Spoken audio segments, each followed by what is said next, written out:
Hey guys, what's up? It's Nicole. Welcome back to my channel, Real Talk Recovery, where we talk about recovery from addiction and I share my life with you. So, welcome to our regularly scheduled Friday night Mara meeting. That's right, every Friday night at 7 p.m. Central Standard Time, I facilitate a medically assisted recovery anonymous meeting here on my channel. Um, I know a lot of you guys are new to the channel and you might be saying, well, what's Mara? I don't understand. So, what I'm going to do is I'm going to share with you guys what Mara is and kind of just give a brief explanation and then we will get started. So, Medication Assisted Recovery Anonymous. That's what Mara stands for. One size does not fit all.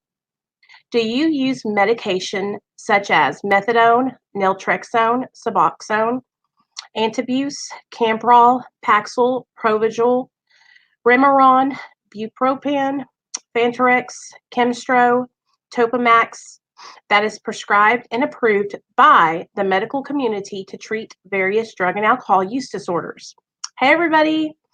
Many addicts and alcoholics that are utilizing evidence-based science to aid in their recovery sometimes feel unwelcome. Here at Medication Assisted Recovery Anonymous, aka MARA, you are always welcome. Recovery is simply to recover from an unsafe lifestyle. We of Medication Assisted Recovery Anonymous believe that medication is a therapeutic tool of recovery and that it may or may not be discontinued in time, dependent upon the needs of the individual. So, that is what MARA is. So, welcome to tonight's Mara meeting. Like I said, my name's Nicole and I'm an addict. My sobriety date is July 13th of 2015 and I utilize medically assisted treatment. What I was thinking we could do tonight is what I wanted to talk about tonight, and you guys let me know because I want to talk about things that you guys want to talk about. And I also have the phone number up there if you want to call in and share a little bit, talk about how you're doing in your recovery. If you want to share about hope, because that's the kind of topic I picked. Thanks, Deidre. I picked tonight, is there hope for me? And you can take that different ways. Is there hope for me right now in my recovery? Was there hope for me when I was in my active addiction? Is there hope for me to, learn new things and move forward in my recovery? But the way that I was thinking of it was, is there hope for me? Can I get sober? Can I find recovery? Can I find a group, a fellowship of men and women that I can relate to and that will support me, that I can lean on in times that I'm struggling? And for a long time before I got sober, you guys, I didn't think there was hope. I was hopeless. I know you guys saw the interview I did with Nick, I think it was last week, but his channel is called Hopeless to Hopeful. And I think that's an amazing name because that's exactly how we feel when we're in active addiction. You know how have you guys ever heard of somebody describe it as the sense of unimpending doom? Like you're going to be doomed for life. Like what you're going through is never going to end. And that's the way it feels. It feels like you're never going to get to that place where you can just say, finally, I made it, right? And so, what I wanted to do was I wanted to come on tonight and I wanted to share some hope with you guys. And then I want to know if you guys don't mind calling in and sharing hope with everybody on in the meeting. So, I hope you guys will call in, okay? The number's right there. Call in and share some hope. So, I'm going to share my hope with you first and kind of get the ball rolling, get the ice broken, get y'all warmed up a little bit, okay? So, first of all, I'm going to talk to you guys about how hopeless I was. All right? So, back in my addiction, you guys, I called myself the queen of relapse. I was the relapse queen, and I had a king too. I had a king. We were in the halfway house together. Some boy that I liked a whole bunch. I thought I was going to end up marrying him, but you know how that goes, the rehab romances. I thought I was going to be with this guy, and he was so cute, you guys. In fact, I was working today at Walgreens, and I saw this girl that I was in the halfway house with, and she didn't realize it was me. She just kept going. But me and her used to fight over this boy. So anyway, um, I had lost hope. I felt like there was something wrong with me. You know, I felt like I was never going to be able to get sober, be able to get any kind of significant time underneath it, behind me. You know what I mean? And I think because I was constantly worrying about getting sober and getting that time, that really helped, really pushed me away from being able to achieve it, because I was so focused on succeeding that I would almost fail and self-sabotage. Do y'all know what I'm saying? I know you guys know what I'm saying. So that's just kind of like the surface level of the hopelessness that I was experiencing. You know, like, you could see from the outside looking in that I was hopeless because I couldn't stay sober, because I was a mess. But on the inside is where it was the worst. I couldn't have any kind of healthy relationships. I couldn't have any friends because I couldn't keep a commitment. I couldn't call people when I said I was going to. I wouldn't show up when I said I was going to. I couldn't hold a job because I wouldn't come in on time, you know? And now in my recovery, like, those things are super important to me. Like, when I have a friend, I am a good friend. I am somebody that's dedicated to that person, and I care about them a lot, you know? But when I was in my active addiction, and even in the beginning of my recovery, I did not know how to be a good friend. I didn't know how to be good to myself. I didn't know how to love myself. Um, and the hopelessness that I felt inside my heart was so debilitating. And there was times where, I just gave up. I thought, you know what? I'm not going to get sober. I'm never going to overcome this. I'm going to die like this. You know, I'm going to die an active addict. Someone's going to find me overdosed in my car. And my mom and dad are going to have to identify my body. And then I got pregnant with my son. And when I got pregnant with my son, I had a little bit of like hope when he was born, but then it all went away because I failed again. I relapsed. And I kept relapsing. I kept relapsing, you guys. And feeling that hopelessness inside of you, it's like, it's not a good feeling at all. It feels horrible. It feels horrible to feel like you're failing at life, you know? And that's how I felt. I felt like I can't live life. I'm failing at at what I was created to be doing, which is be a mom and live. You know what I mean? I was failing miserably. It wasn't until, like I said, my son got taken away from me that I actually woke up and started making changes in my life, you guys. But, I haven't really come on here and done any like real talk lately, like some tough, just saying it how it is, right? I used to do that a lot on my channel, but I stopped because I didn't want to hurt anybody's feelings. But I think it's really important for everybody to know that, I made a lot of excuses. I made a lot of excuses for getting high. Hey, Cindy. Hey, Kim. Hey, Clancy. Hey, Carly. Hey, Hearts. Hey, everybody. I'm so glad you guys are here. I made a lot of excuses. Okay. Like, I'll be the first one to tell you that. And that's what I see now that I'm sober and I see things from the outside looking in. Hey, Lisa. I see a lot of people that struggle, and I did the same thing. That's the only reason why I'm saying anything about it. I made so many excuses for why I was relapsing, why I was in the situation I was in. And bottom line was I was getting high because I wanted to change the way I felt.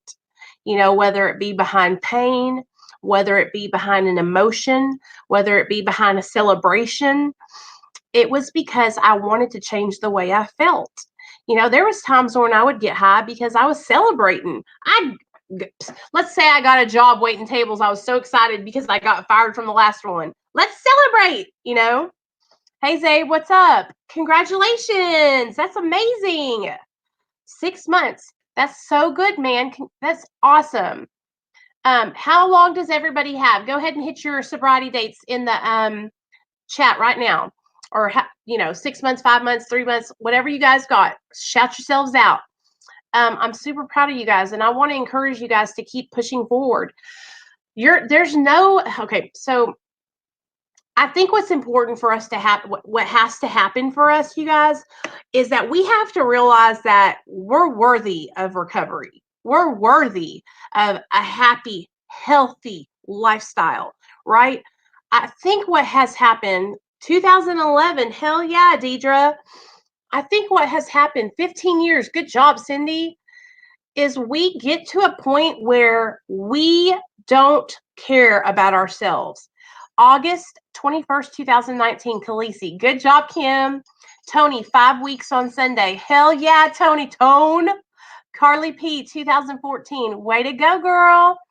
Ryan says, I'm coming up on 30 days this upcoming week. I'm so proud of you, Ryan. You have no idea. You guys, this is like literally giving me chills. 7 months for Heart's love. That's so awesome, Hearts. Hearts has been with me since she started her recovery, and so I've got to see her. Whew, I got glitter on. I can't be crying. It gives me chills to see you guys, sharing your support. 13 months for Melissa. 2 years. Oh, 9 months for Lisa. That's okay, Lisa. Shake it off and get back on track. Y'all are all killing it. And here's the thing, you guys, like, how many of you guys didn't feel like you were worthy of sobriety? How many of you guys felt like, I don't deserve this good life? I don't deserve to feel happiness. Did you beat yourself down a lot? Did you, have that negative self-talk? Because I know I did. For some reason, I would try so hard to get sober, and then of course I would fall down and I would beat myself down. I would not let myself breathe. It was like I was defeating myself before I even failed. One thing I've learned, you guys, and I'm not a guru of recovery or anything like that, but I want y'all to hear me out, okay?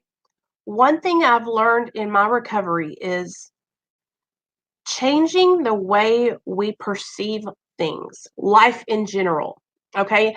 So, you guys have heard of the term spiritual experience or spiritual awakening that they talk about in 12-step fellowships. Okay.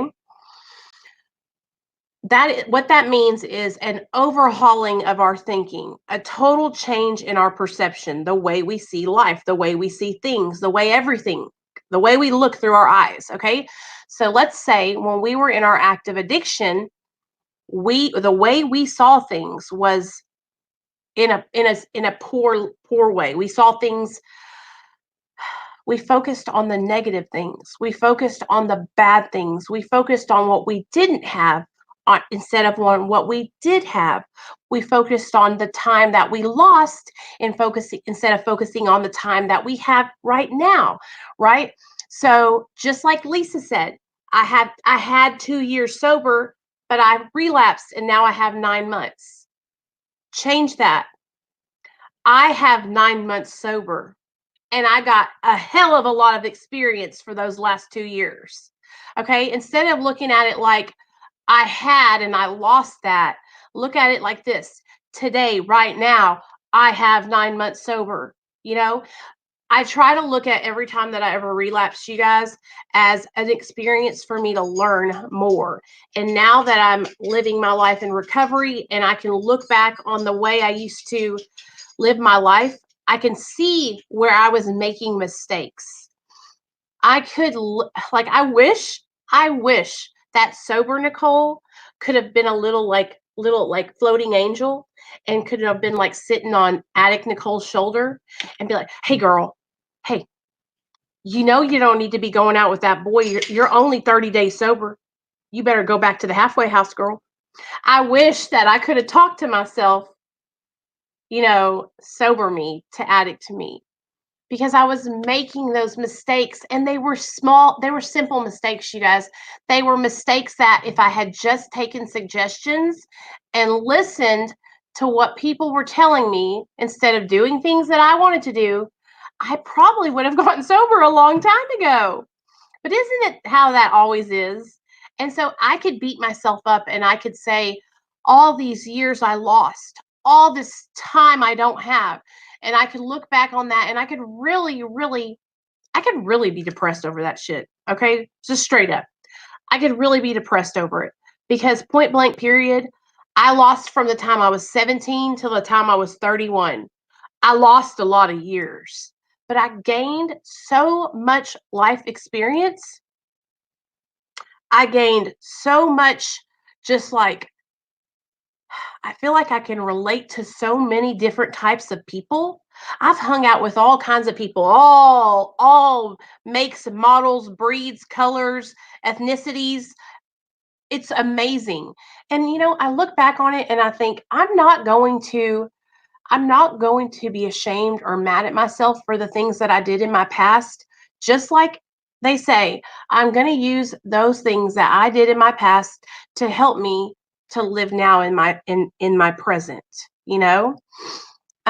You're right. That sounds so much better and actually makes let me see.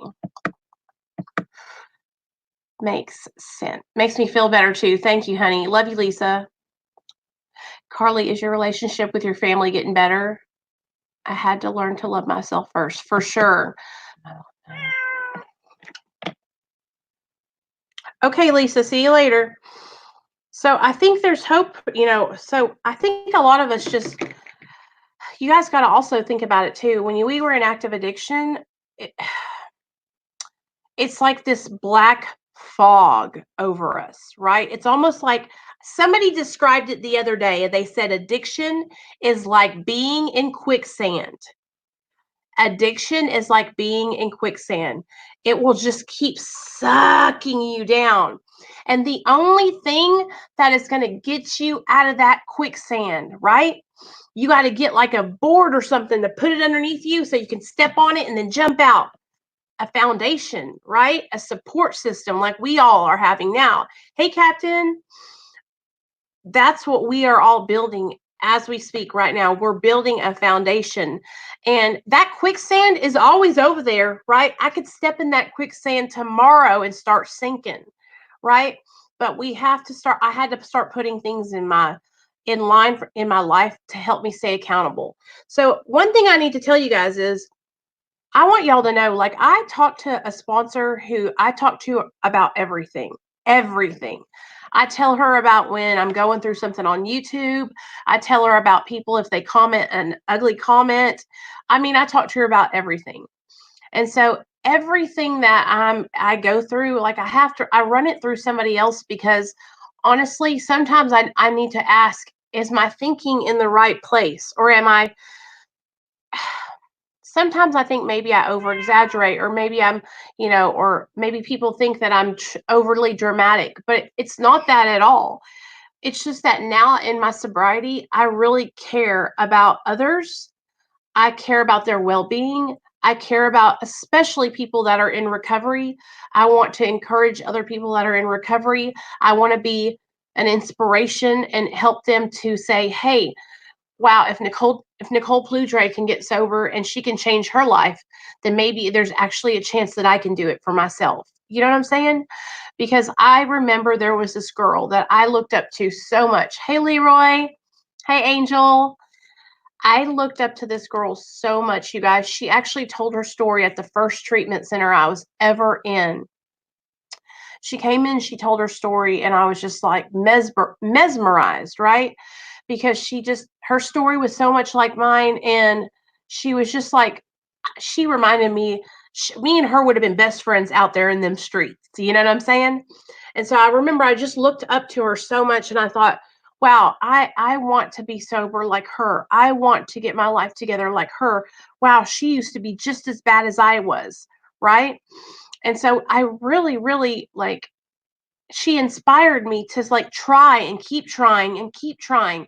And there was many other women like her that I met that inspired me. You know what I mean? Like there was so many girls that I've heard tell their stories, and I was just like bawling my eyes out because when I heard them speaking about themselves, it's the same way I thought about myself. And I would hear them and I would think, okay, they feel like I do too. And there's hope that I can get this. And then I would go out and relapse again. And then I would come back and I would hear somebody share, and I would listen, and I would zone in on one person, and I would think, okay, you can do this again, Nicole. There's hope for you, right? And what started to happen was I kept on knowing that there was a chance that I could get sober, but then the farther away, hey Gunny, the farther away I got from sobriety and the longer I stayed away from trying to get sober, the easier it got to dull those voices in my head that would tell me, Nicole, get back, go get your life back. You can do this. And I would just get high and I would block those voices out. And then I would get, hey, Daniel, hey, everybody, I'm so glad you guys are here. I would block those voices out, right? So let's say I stayed out for 6 months and I went back. Dalton, what's up, my man? Yay, I'm so glad you guys are here. Okay. I would so let's say I relapsed. I stayed out for like 6 months, okay?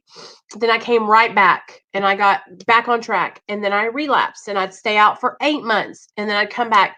And each time it got longer and longer and longer and longer and longer away. And the longer away I got, the more I could shut out those voices that were telling me that I could do it.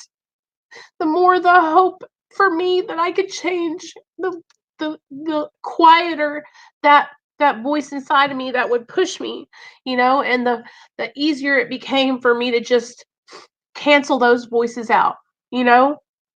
And so I want to be a voice, and I want you guys to be a voice for somebody we don't even know. You guys, there could be somebody watching right now who is in active addiction, who is sitting in their room, who is high, who is crying and saying, I'm never going to get sober. I can't do this. And they're canceling out that voice that's telling them, come on, get up. Let's do this. Let's take our lives back. And so we never know who might need to hear that message of hope. There's a guy on YouTube. He has a channel. I want you guys to go check his channel out because we need to support him. His channel is called The Big No No. I'm going to show you guys right now. And he's an alcoholic. And he's been in an alcoholic relapse for the last 6 months. And he had a significant amount of time sober. I think like 2 or 3 years maybe. And he relapsed on alcohol. And here it is. He relapsed on alcohol, and now he's just been struggling to get sober ever since. And so today he made a video called Rehab is Officially on the Table. Okay, so I went over there to watch his video, and he said some stuff in his video about him and his wife laying in bed, and they were talking, and he was finally able to get honest with her and tell her that he can't stop thinking about drinking.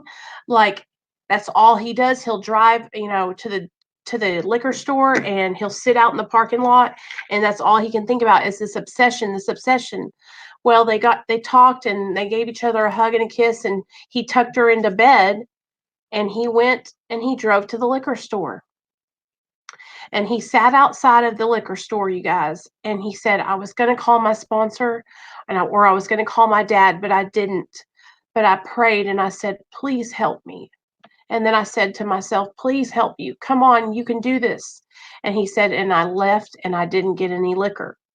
And so when he made the video this morning, he was sober. But a lot of people don't understand the obsession to use and drink and what it's like when you are currently in the obsession.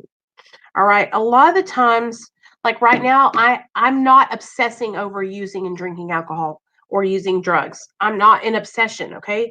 But when a person is actively using drugs and they're in that, it's a vicious cycle. Oh, it starts out with someone having a trigger shifts into a thought. Okay. After you sit there with that thought, you start mulling it over and obsessing. Okay. So that thought and that trigger, that right there, you could stop it and you can turn it around and you can say, you know what? I'm not going to think about getting high. I'm going to go to a meeting. I'm going to call Nicole. I'm going to message my sober support system. I'm going to go for a walk. I'm going to go eat a steak. I'm going to go take a hot tub bath. I'm going to go get a massage. I mean, shit, you can do all kinds of things, right? Because when you're in trigger and thought, it's like still, it's easy to cut. It's not easy. It's not easy. No, no. But it's manageable. You're able to turn and shift that thought. But once you get into obsession, right? Obsession, trigger, thought, obsession. You're obsessing over how you're going to get it, what you're going to do when you're going to get it, where you're going to get it from, how it's going to feel, who you're going to do it with, what your family's going to say when they find out, hiding it from everybody so they don't know. Okay, like that's obsession. All right. And once you get to that point, it's almost impossible to do an about face and say, you know what? Screw you, obsession. I'm not going down like that, right? It's so it's impossible. I don't think I've ever gotten that far into my obsessive thinking around relapsing and turned around and said, "You know what? Hey, drug dealer, I know I just called you and ordered a G, but I'm going to have to cancel that order." Hell no. When I'm obsessing and I'm like, I'm acting it out. Like I am lining it up. I am getting the man on the phone. Like I'm meeting him at the corner. It's going down. Do you know what I'm saying? When I'm going through that, it's impossible to get me turned around. Okay. Impossible.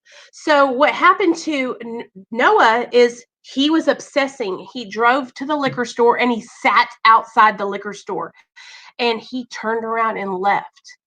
And I'm telling you, that does not happen very often. It is so, that's an act of being out there that's over powerful. Okay. It's I don't know if it's God. I don't know if it's like, I don't know what it is, but there's some power out there that's looking out and that is helping make those changes. So, anyway, he turned around, he went back home to his wife, got in bed and snuggled up, and he knew he was safe for the night. He wasn't going to drink. And then he came on today and he made the video about, potentially going into rehab. Well, you guys know I had to comment, and I commented and I said, just so you know, I would run into the rehab. You wouldn't be able to stop me. I would literally sprint there. Okay. I would do a cannonball into the middle of the treatment center. Because here's the thing, you guys, and this is what I've told my husband so many times. All right. All the things that you're thinking yes, Carly. Yes. Yes. The mental obsession that addiction is a brain disorder. It is a mental disorder, okay? I'm telling you guys, and the reason I'm explaining these things to you guys like this and I'm going over it and over it and over it, because first of all, it helps me. When I go over these things, this repetition, it helps me so much to remember and realize I am an addict. I am always going to be an addict. Today, I am a recovering addict, but that doesn't mean that I can go out and run to the dope man's house or drive by the crack house or go hang out with people that are shooting up, or I cannot. it's like going to the barber shop and expecting not to get a haircut. Y'all ever heard of that? Too often, those of us who have no idea what addiction and struggling is like have the loudest voices. We, the people who understand and have been there, should be the ones with our hands out to pull people up. Absolutely. Hey, Greg, what's up, bud? Hey, absolutely. Okay. Um, let me see. Cindy said something. Let me see. I'm trying to read y'all's comments too.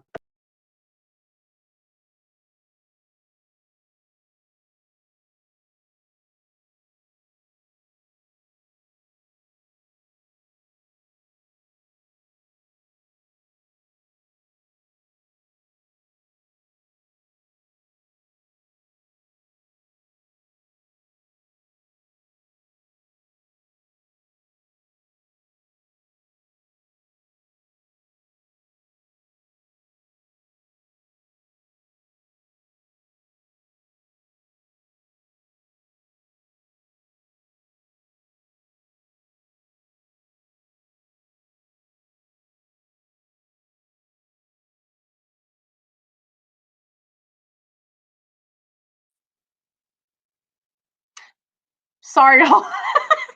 I was like, what the hell? I clicked something. I'm not clicking anything anymore.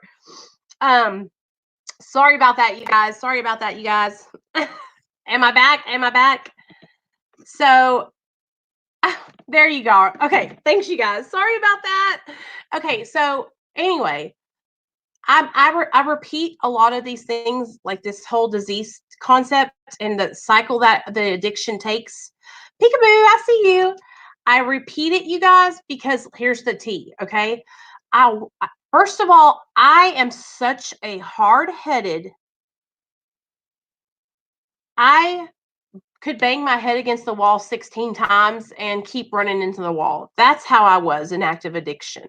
There's this analogy they use, and they say it's like sticking your hand in the hot fire and expecting not to get burned. That's what it's like when we're in active addiction. Like, I know that shooting heroin and taking Xanaxes always leads to me overdosing and waking up in the hospital and then leaving AMA, but I'm going to do it anyway, right? So I repeat these things because repetition helps me. It helps me to remember, and then I hope it'll help you guys to remember too. So if you ever have any questions or you think I'm not understanding that, what is she talking about? Like, I'll break it down for you and we'll learn together. Okay, we're going to learn together always. These things just really help me. These are things that I learned from my sponsor, and so I'm just passing them down to you guys. Hello, hello, hello. Can y'all hear me?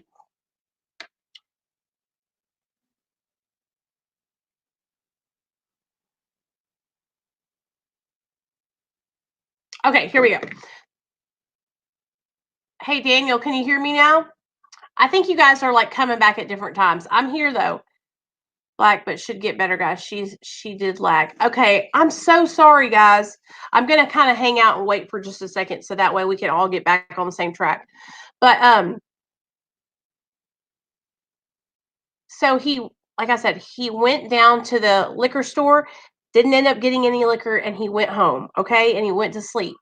And the way he was explaining it to him, and the way he was to us on the video, and he was saying, I can't stop drinking. I can't stop. Like, there, what I keep thinking, what is wrong with me? What is wrong with me? And here's the thing, like, if you're in your active addiction and you think there's something wrong with me, I can't stop.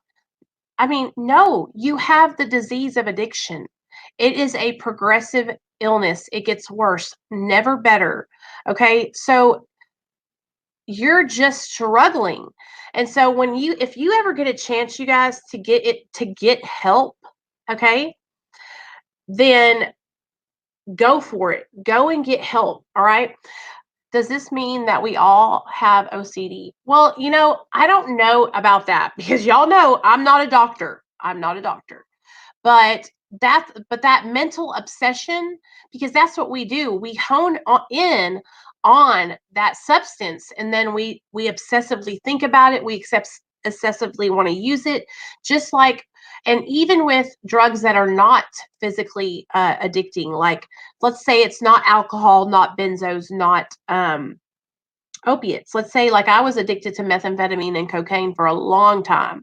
All right. And all I could think about all the time was cocaine and methamphetamine, and but I bet you guys we could ask Dr. B about it.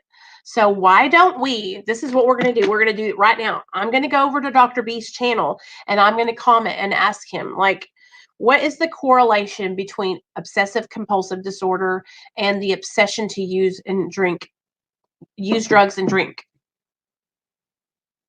Right, Amy, right. That person died from the heroin. I'll take a gram now and thanks. Oh, yes, and that's what they say. It's insanity. It's like we know, and that's. But here's the thing: when you're in active addiction, and I know you guys all understand, but sometimes people watch my videos that are not addicts. When you're in active addiction, you're not thinking in your mind, "Oh, this is insane." All you're focused on is the way that drug or that drink is going to give you relief, because that's what I was seeking. I was seeking the relief from the way I felt on the inside. Okay. I always had this feeling that I was like not quite added up to everyone else. Do you know what I mean? Like everybody else had 20 cards and I only had 19. Like I was always just a little bit not like everyone else. Greg, no, I'm married, babe. My husband is, yeah, I'm married. Thanks for asking, though. Thanks for the compliment. Um, you're sweet. Now you got me all flustered. I can't even. Anyway, what was I saying, you guys? For OCD to be diagnosed, excessive thoughts need to be present without substance addiction. There you go, Tony.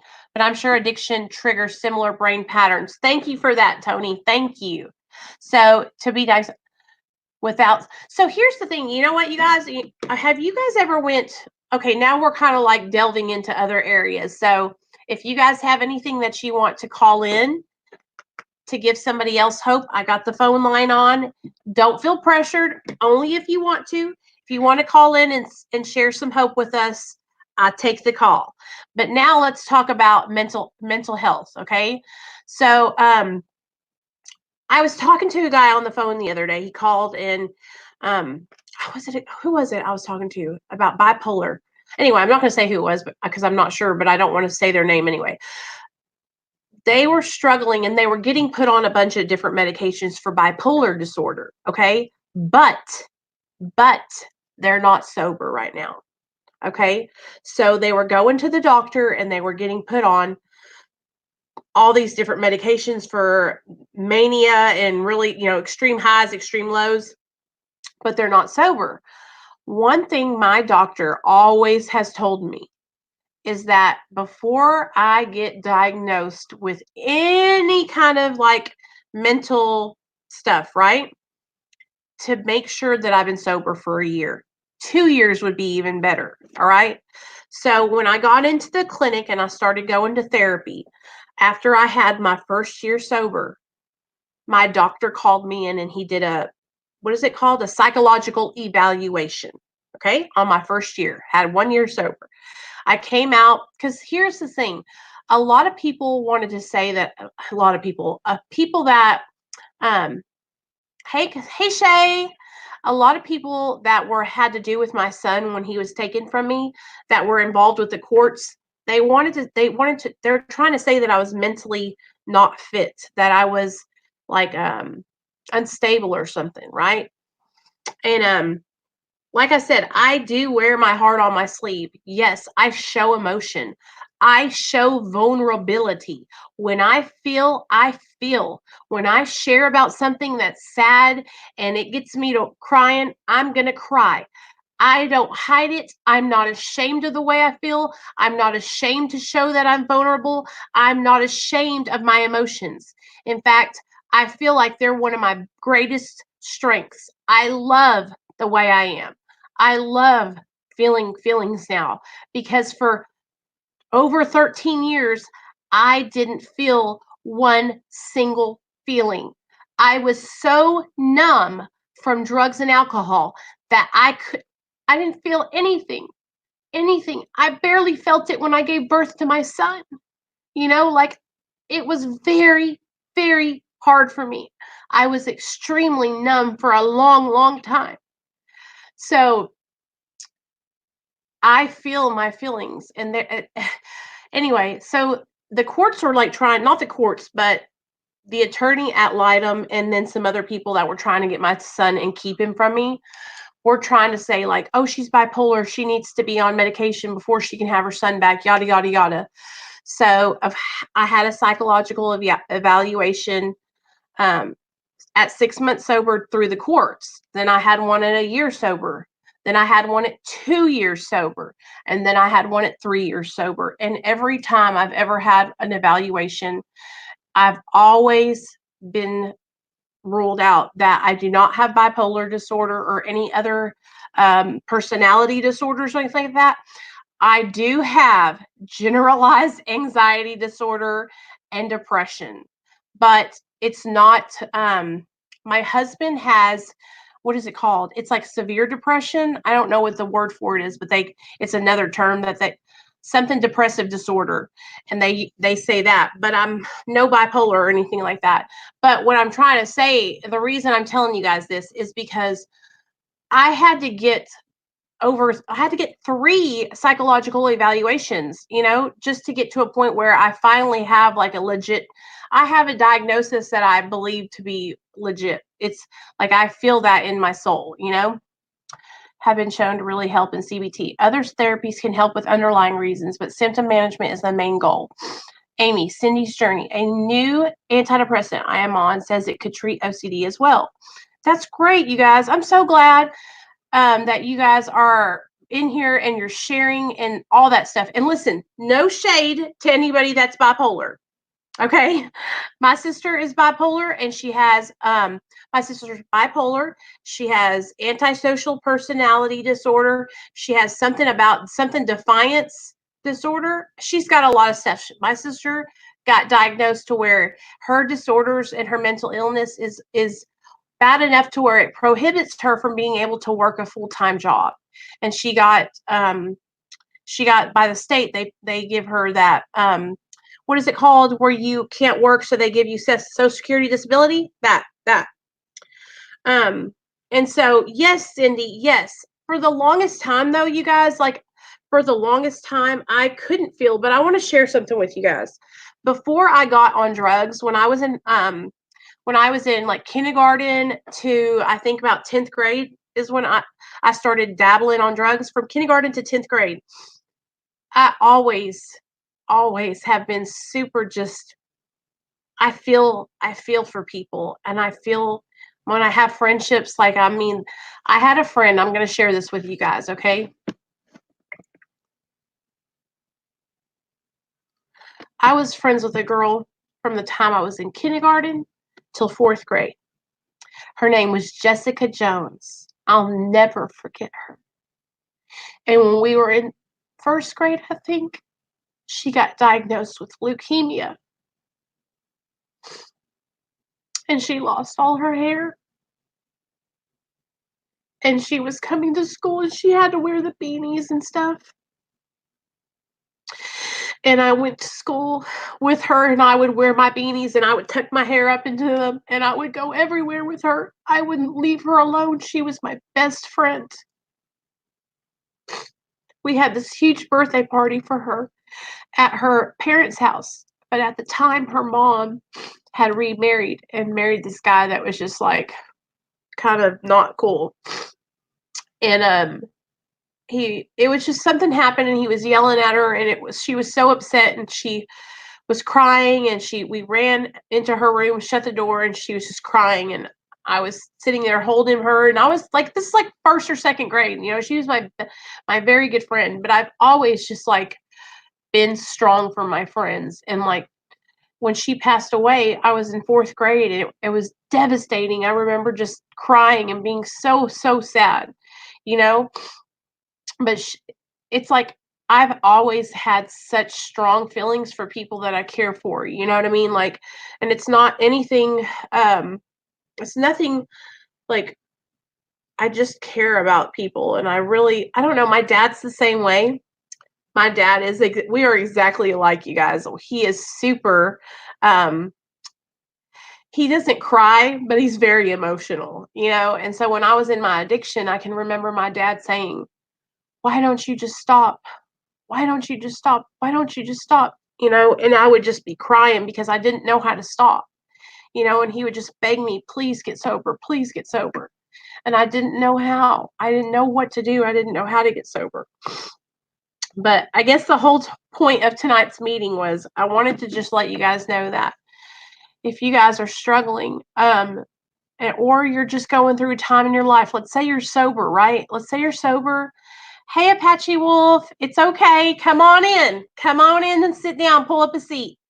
Um, if, if you're struggling, even if you're sober and you're just going through some hard times in your life, right? Because here's the thing that I have learned is that just because I'm sober doesn't mean life is going to stop being life, right? I have gone through some of the hardest things in my sobriety. I have gone through, hey Marcus, I've gone through things that I think, man, I'm sober. This isn't supposed to be happening, right? Or I've changed. This is one of the things I set myself up for a lot. I've changed so much. Why is this happening to me? Do you know what I mean? And it's like then I have to tell myself, Nicole, it's happening to you because this is life, right? Life still happens, even though I turned over a new leaf and I'm living my life right. You know what I'm saying? Um, And so instead of letting things that come at me disrupt my zen, you know, I try now what I'm trying to do, and this is a new adjustment for me because as you guys can see, yes, I'm very involved. I'm very vulnerable. I feel everything, and I just am. And now as life happens and things might come up or disappointments might happen, I'm trying to work on just rolling with it and just like not letting it disrupt me. Do you know what I'm saying? One thing I'm learning is that I place expectations on everyone. And I don't know why I do that. It's like I expect what I give from others. And what I'm learning is that not everyone is the way I am, and I think that, it's doing myself a disservice. Yes, Missa, accepting life on life's terms. It's doing me a disservice because I expect so much from people and then when they don't follow through or they can't deliver, it really makes me sad, makes me upset. And I'm not talking about like giving me stuff or anything like that. I'm talking about simple things. Um, I don't know. Tell me if this is weird. The way I was raised up was like, I'm like respectful to you unless you're disrespectful to me. You know what I mean? Like I have a lot of like, I'm very respectful to people unless they've done something to hurt me. And then if they've done something to hurt me, most likely is I just don't fool with them. I just don't fool with them. But one thing that was really important to me ever since I've been small is loyalty. Um, I am loyal to a fault. And I'm talking like, and for some reason, I don't think that that's something that a lot of people in this generation are being taught. They're not being taught any type of loyalty.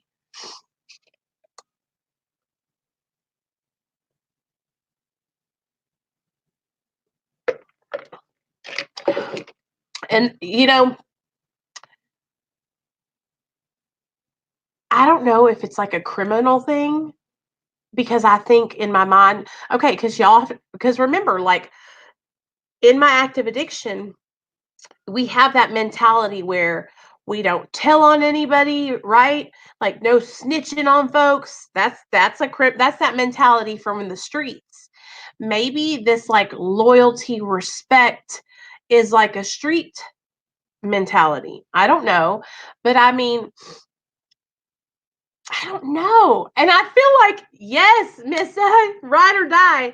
I feel like on these YouTube streets, I'm like, listen, Real Talk Recovery people. I need you to cut your finger and stick it in here. We're all gonna be blood brothers and sisters, loyal to the day we die. Do y'all know what I'm saying? Like, and I also listen. Okay, like this is in all seriousness. I feel like for so long I didn't know how to be a friend. I didn't know how to be there for someone. And so now that I'm learning how to be a friend, I'm learning how to um, support people and support my friends in their recovery. Like it's really, really important to me, you know? Um, and I it's really important to me.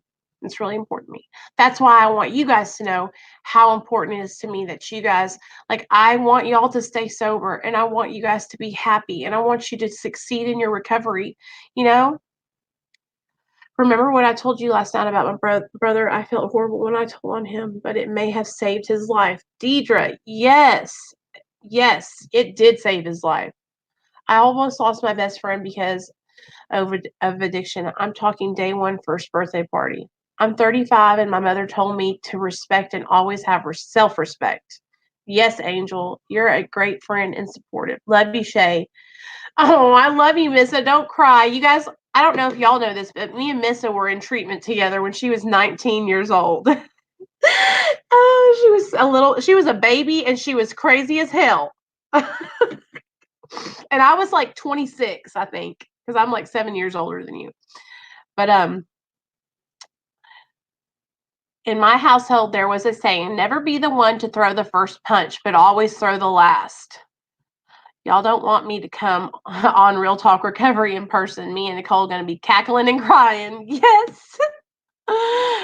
Um, I I try to be, you guys. I care. Listen to me.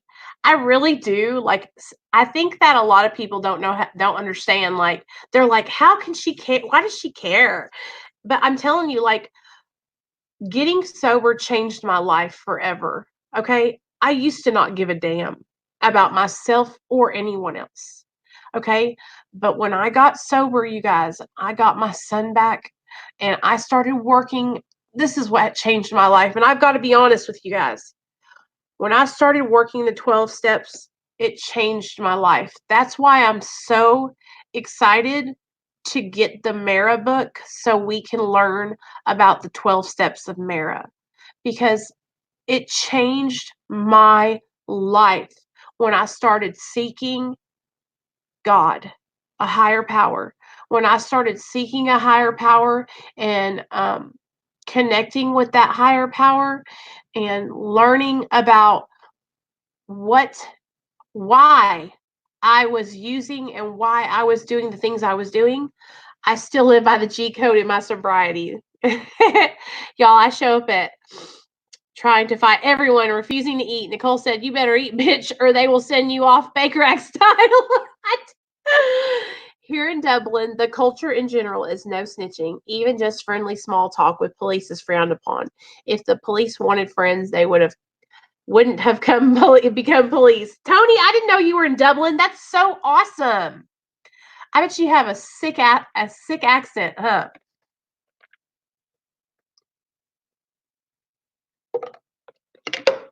I didn't want you acting like that, Missa, because you were going to get us all on lockdown. I started using heroin for 8 years ago and used crack for the first time when I was 16. Crack is no joke, Angel. I've been there, done that. Hey, girl, what's up, Bella? I believe it's because you know how low a person can be and how it can be turned around. For sure. I'm learning, you guys. Like, this is a learning. I'm learning, and you guys are literally watching me grow in my sobriety and my recovery before your very eyes. So I'm gonna make mistakes on my channel. I'm gonna do things, and you're gonna go, "Why did she do that?" But I'm telling you, like, I'm learning, and for the most part, I just want to be a better person. I really do. I want to be a better person, and I want to help encourage other people to do better. There are some bad cops. So, the story I told over on Josh's channel, somebody commented over there and they were like, "Yeah, that's what the cops do. They help you." And I'm like, "You don't understand. The cops took me to the ambulance. Okay, the cops called the ambulance. The ambulance took me to the ER. Then I left the hospital and was walking down the street again, and the same cops pulled up on me and the ambulance took me again. I need to. So here's the thing, you guys, and so let's get real, real fast, okay? Let's get real, real, okay? This is real, real. So I struggle with my weight, you guys. I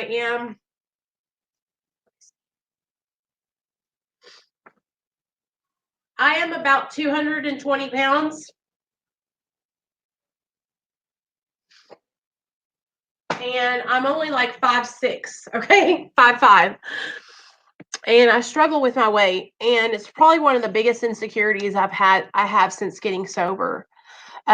It's probably the biggest insecurity I have. And I talk about it openly here on my channel because I know there's probably other people who are going through the same thing. But it really does bother me because, as you guys saw before in those videos, I mean those pictures showed you guys, I was a lot smaller before I got sober. So I just don't want to go on binge and start and fail, and then people make fun of me because just like I used to relapse all the time, that's how it is with me and food.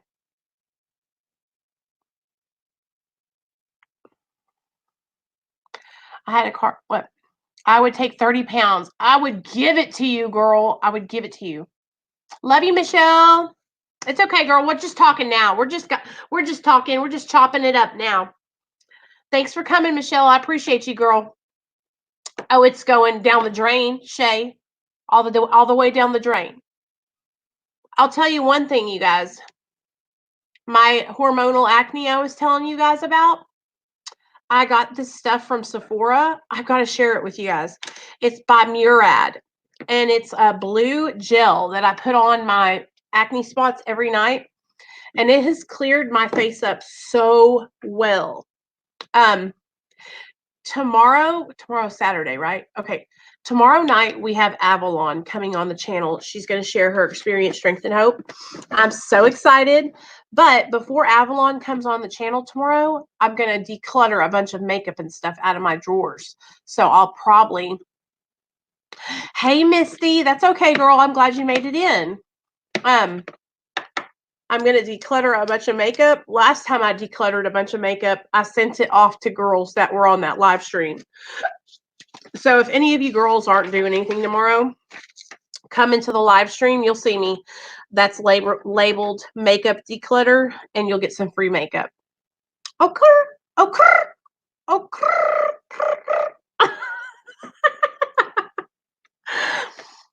Shay.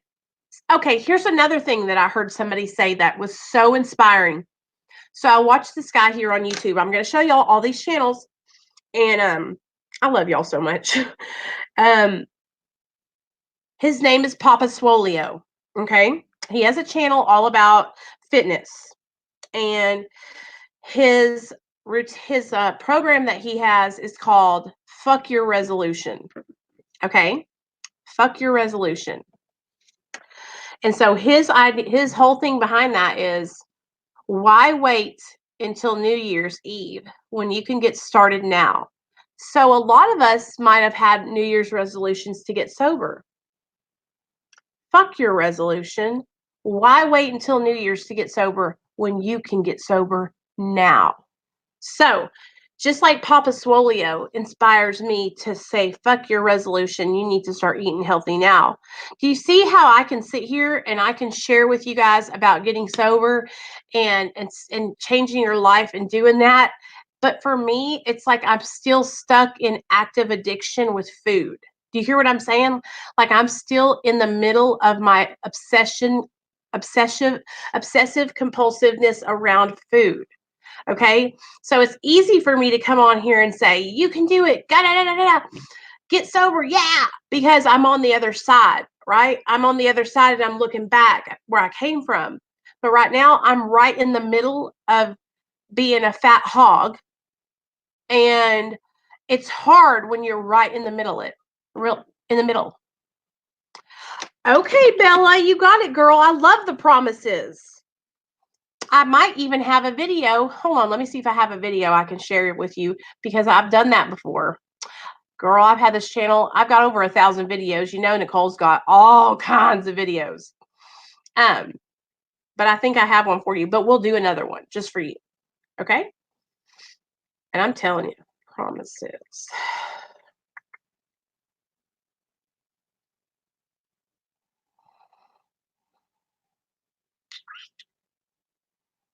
Are these extravagant promises? We think not. They are sometimes quickly, sometimes slowly. Okay, anyways, I'm pretty sure I have one in here, but we're going to do a new one anyway. That's a great idea, Bella.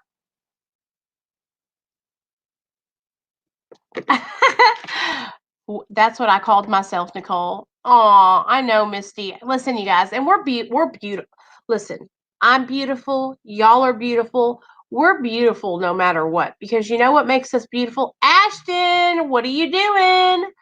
It's not what is on the outside that makes us beautiful. And I know y'all are probably like, shut up, Nicole.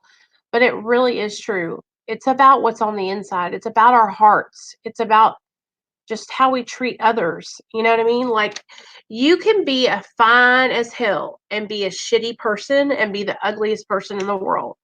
Okay? I would rather be a little symmetrical, a little circular and be a good person and be happy than to be skinny and all that kind of stuff and be miserable. First thing, please don't call yourself.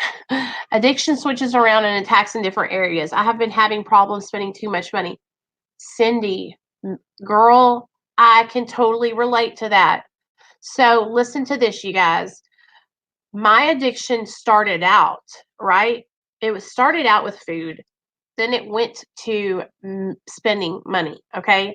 And what I did was I took out I took out a bunch of credit cards when I was like from the time I was like 18, 19, 20, 21, 22. I took out a bunch of credit cards and I maxed those mother out. And by the time when I got out of prison, I had to file bankruptcy for over $70,000, you guys, worth of credit card debt. Thanks, Angel. I love you too, girl. And I do have a second channel, you guys. It's called Bingeaholics Anonymous. Do you like that name? And I literally have not uploaded on it. Missa keeps on riding me about it. She's like, you need to go do something on Binge. And you know what? So I could, just like the meetings today was about hope. Is there hope for me? Is there hope for you? Is there hope for me and getting myself, my weight back in line, right? There's always hope. As long as I have air in my lungs, my heart's still beating, I can make the changes, right? And what I have learned is that I have to get totally uncomfortable. And when I get totally uncomfortable, then I make those changes, right? And one of the things that is enabling me to not make changes with my weight is the fact that I have such an amazing, supportive, loving husband who loves me no matter what. And I always worried so much that he wouldn't love me and that he would leave me, you know? But he loves me so much no matter what. And what I need to do is I need to turn that into motivation to want to get myself in shape, and then I can be sexy as hell and do a strip tease. Because did y'all know that the first date me and my husband went on, we went out to eat, we came back to the house, and we were like getting all frisky and stuff, you know? And don't y'all know, back in those days, I I had a pole and I was stripping. I could go up and hang on it and then sling down. I was doing the damn thing. And my husband, he was my boyfriend at the time, was like this. Y'all, he was like mesmerized. And that's how I seduced him. He is Shay. He is ride or die. I love you guys so much. Y'all have no idea how much I love y'all.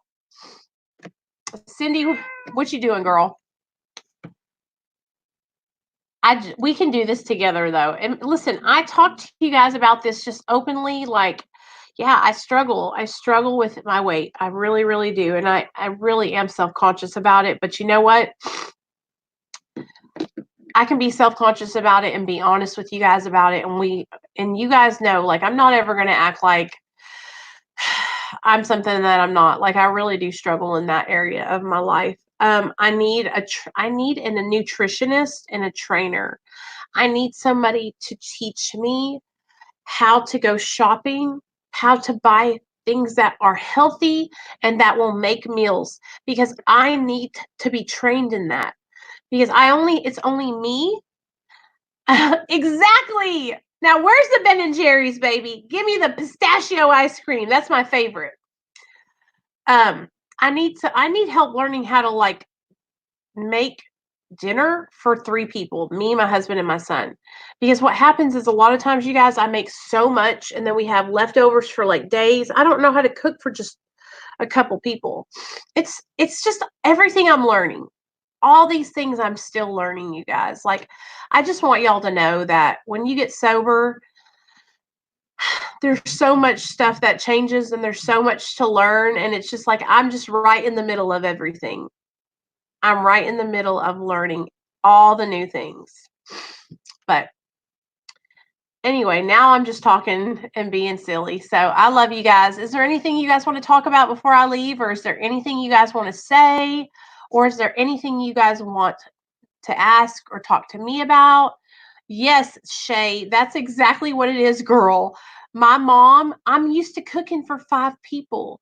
And I'm talking about the way we ate at my house. Shoot, 2 or 3 servings. I know, Deidre, but you know what? Here's the thing, you guys. Like, I want my channel to grow too, but listen, I'm never going to not interact with you guys. Hey, do you feel like your medication makes you crave sugar? Megan, that's a great question. And yes, I absolutely do think it does. Misty, Misty, you have 6 months, almost 6 months, don't you?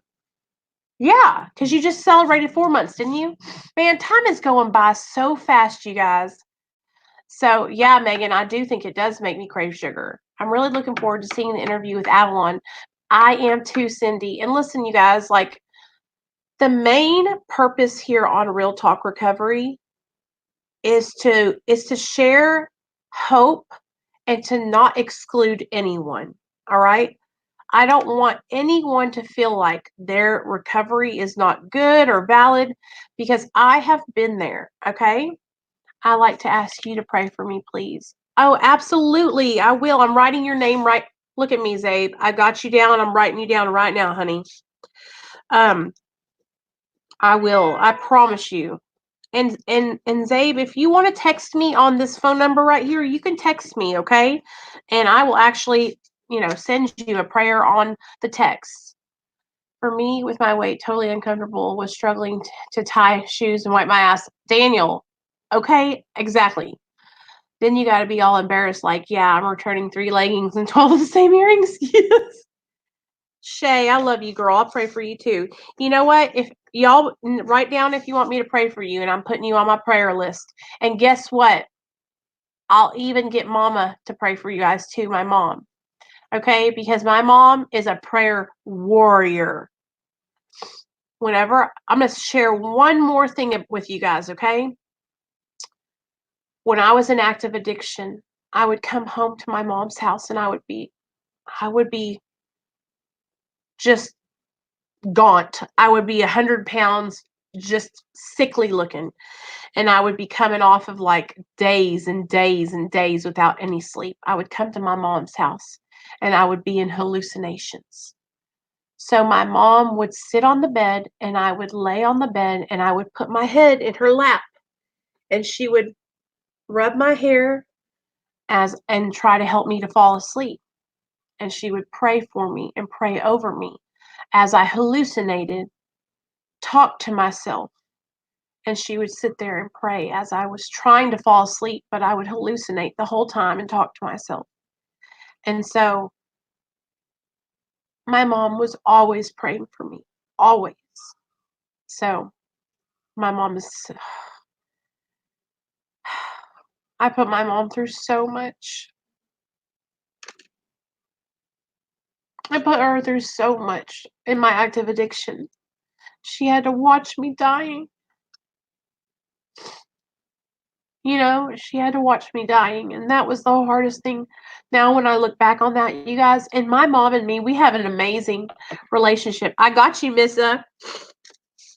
We have an amazing relationship now, but we were so disconnected for so many years.